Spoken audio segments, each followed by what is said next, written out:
Assalamualaikum warahmatullahi wabarakatuh. Perkenalkan, nama saya Weldia Fransa, kelas MJ702, NIM 240201020468, Prodi PJJ Manajemen S1, mata kuliah Manajemen Hubungan Industrial. Baik, di sini saya akan menjelaskan presentasi mengenai pengerjaan UAS saya. Yang pertama, jurnal efektivitas mediasi dalam penyelesaian perselisihan hubungan industri di era transisi ekonomi. Latar belakang pasca pandemi, restrukturisasi ekonomi memicu lonjakan angka PHK di berbagai sektor. Fenomena ini menciptakan penumpukan perkara pada Dinas Tenaga Kerja. Masalah utama muncul ketika pendekatan hukum formal yang kaku justru memperpanjang konflik, sehingga diperlukan model penyelesaian yang lebih adaptif melalui mediasi untuk mengurangi beban peradilan dan menjaga hubungan industrial tetap kondusif. Tujuan mengevaluasi efektivitas mediasi dalam mempercepat penyelesaian sengketa tanpa harus naik ke tingkat pengadilan hubungan industrial yang disingkat dengan PHI. Metode yang digunakan untuk menganalisis judul ini yakni deskriptif kualitatif dengan melaksanakan wawancara mendalam dan analisis risalah mediasi. Untuk hasil 60% kasus berhasil damai di tahap mediasi jika mediator menggunakan pendekatan psikologi industri dibanding hanya pendekatan hukum.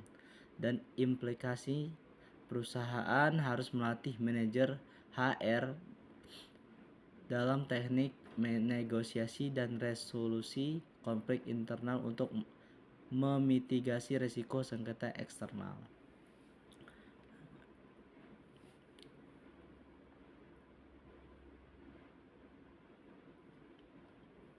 Baik, untuk jurnal kedua itu implikasi Undang-Undang Cipta Kerja terhadap perlindungan hak pekerja kontrak di sektor manufaktur. Di sini latar belakang pengesahan Undang-Undang Nomor 6 Tahun 2023 Cipta Kerja mengubah lanskap fleksibilitas pasar kerja di Indonesia. Perubahan durasi PKWT, perjanjian kerja waktu tertentu yang lebih longgar menimbulkan ketidakpastian kerja atau job insecurity bagi buruh sektor manufaktur. Hal ini menciptakan dilema antara kebutuhan perusahaan akan efisiensi operasional dan hak pekerja atas keberlangsungan penghidupan yang layak. Tujuan dilaksanakan penelitian ini menganalisis bagaimana fleksibilitas kontrak kerja mempengaruhi kepastian hukum bagi pekerja di sektor manufaktur.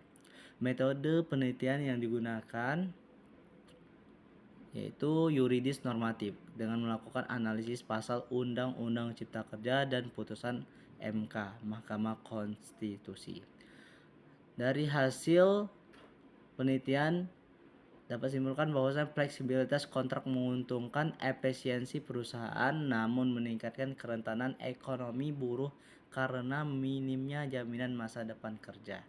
Dan implikasinya, manajemen perlu mengembangi aturan negara dengan menyusun perjanjian kerja bersama atau disingkat dengan PKB yang memberikan perlindungan tambahan demi menjaga loyalitas karyawan. Untuk jurnal ketiga, di sini saya mengambil dengan judul Peran Serikat Pekerja sebagai Mitra Strategis dalam Meningkatkan Kesejahteraan dan Kepuasan Kerja Karyawan. Untuk latar belakang, di tengah tren ekonomi digital yang individualistik, eksistensi serikat pekerja mengalami tantangan legitimasi dan penurunan jumlah anggota. Penurunan ini dikhawatirkan melemahkan kontrol kolektif terhadap pemenuhan hak-hak normatif. Perlu pembuktian empiris apakah keberadaan serikat masih berkorelasi langsung dengan kesejahteraannya nyata di tingkat perusahaan. Tujuan penelitian ini mengetahui hubungan antara keaktifan serikat pekerja dengan tingkat pemenuhan hak-hak normatif dan kepuasan kerja. Metode yang digunakan untuk penelitian ini yaitu kuantitatif dan melakukan analisis regresi terhadap 200 responden.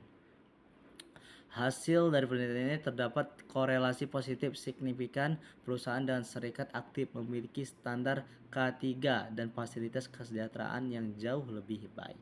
Dan implikasinya perusahaan sebaiknya merangkul serikat pekerja sebagai mitra strategis dalam pengambilan keputusan, bukan oposisi yang harus dihindari.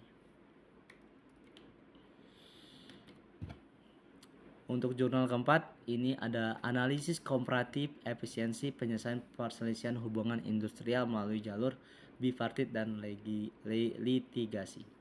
Latar belakang di sini sistem peradilan hubungan industrial litigasi seringkali dianggap tidak efektif karena durasi yang lama, bisa lebih dari 1 tahun, dan biaya yang tinggi. Hal ini merugikan kedua belah pihak. Pekerja kehilangan waktu dan pendapatan, sementara pengusaha menanggung biaya hukum yang besar serta ketidakpastian operasional. Optimalisasi jalur di luar pengadilan menjadi solusi mendesak.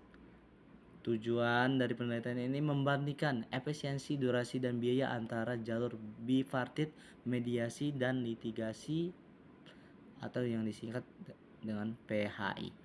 Metode yang digunakan studi komparatif dengan melaksanakan data statistik kasus periode 2020 sampai 2020. Hasil dari penelitian ini, jalur bipartit terbukti 80% lebih cepat dan 90% lebih hemat biaya dibandingkan jalur peradilan di PHI atau yang disebut dengan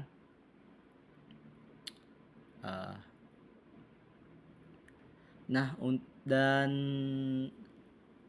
implikasinya, penguatan fungsi LKS bipartit di internal perusahaan harus menjadi prioritas utama untuk menyelesaikan konflik sejak dini. Baik, untuk jurnal kelima yang terakhir, tantangan komunikasi organisasi dan resolusi konflik dalam pola kerja hybrid pada perusahaan teknologi. Latar belakang perubahan pola kerja menjadi hybrid atau remote menciptakan tantangan baru dalam koneksi industrial. Penggunaan media sosial seperti WhatsApp untuk instruksi kerja seringkali melanggar batasan waktu pribadi dan memicu miskomunikasi. Konflik non-fisik ini jika tidak dikelola akan menumpuk menjadi ketidakpuasan kerja dan menurunkan produktivitas tim secara digital. Tujuan dari penelitian ini mencari model komunikasi internal digital yang paling efektif untuk meminimalisir konflik di perusahaan teknologi. Metode yang digunakan untuk penelitian ini etnografi digital yang dilaksanakan dengan observasi interaksi pada kanal komunikasi formal dan informal. Dan hasil dari penelitian ini, kanal komunikasi informal, email, APPHR lebih efektif mencegah konflik dibanding chat pribadi yang rawan salah tafsir secara emosional.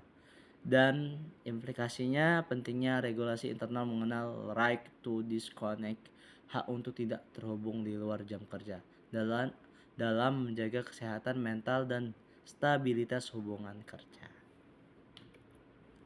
Baiklah, untuk referensi yang saya ambil di sini ada oleh Pak Priyono A di tahun 2021 dan Bapak Santoso B Handayani pada tahun 2022 dan Bapak Wijaya H dan Pratama di tahun 2003 dan Bapak Marzuki tahun 2020 dan Mbak Lestari P dan Sari Deka tahun saya ambil di tahun 2024. Baik, terima kasih atas perhatiannya. Saya ucapkan terima kasih. Wassalamualaikum warahmatullahi wabarakatuh.